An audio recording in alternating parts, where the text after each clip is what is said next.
আসসালামু আলাইকুম প্রিয় দর্শক, আশা করতেছি আল্লাহর রহমতে আপনারা সবাই ভালো আছেন। আলহামদুলিল্লাহ আমি অনেক ভালো আছি। আমি আমার বাগানের মধ্যে বসে আছি। যে ভিডিওটা দেখতে পাচ্ছেন এটা হলুদ গাছের ভিডিও। আমি এই হলুদগুলো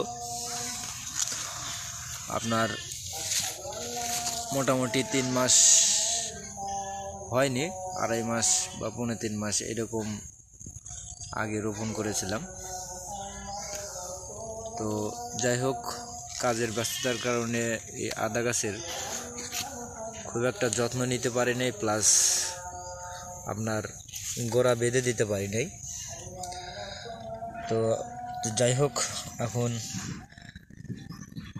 গোড়া বেঁধে দেওয়ার জন্য আমি কাজ করতেছি। আমাদের এই মাটিগুলো অনেক শক্ত, ঠিক আছে, আপনার এঁটেল মাটি, এই কারণে মাটিগুলো চেপে যায়। দেখেন এই যে চেপে গেছে, খুব ব্যাপক চেপে গেছে, এই যে ব্যাপক শক্ত, এই যে ব্যাপক শক্ত।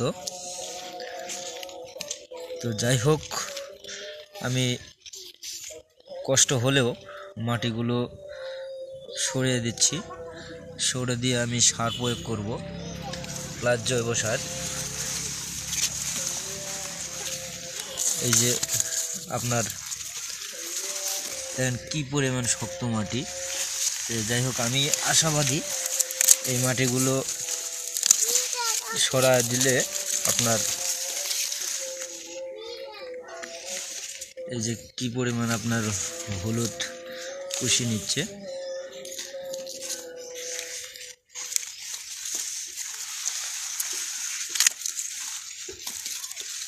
আশা করতেছি ভালো ফলন এখান থেকে আমি পাবো, আমি আশাবাদী।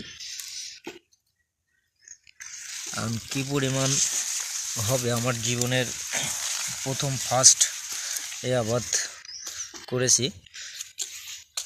তো অবশ্যই আমার জন্য দোয়া করবেন। দেখেন এই গাছটাতে অনেক, তো অবশ্যই আমার জন্য দোয়া করবেন, আমি যেন এখান থেকে ভালো কিছু করতে পারি। মোটামুটি আমার এখানে 5 শতক আপনার হলুদ আছে, আর মোটামুটি 1.5 শতক আদা গাড়া আছে। তো আমি এই পদ্ধতিতেই আবাদ করতেছি। তো যাই হোক, আমার জন্য অবশ্যই দোয়া করবেন।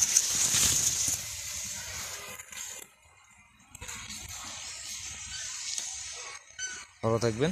আসসালামু আলাইকুম।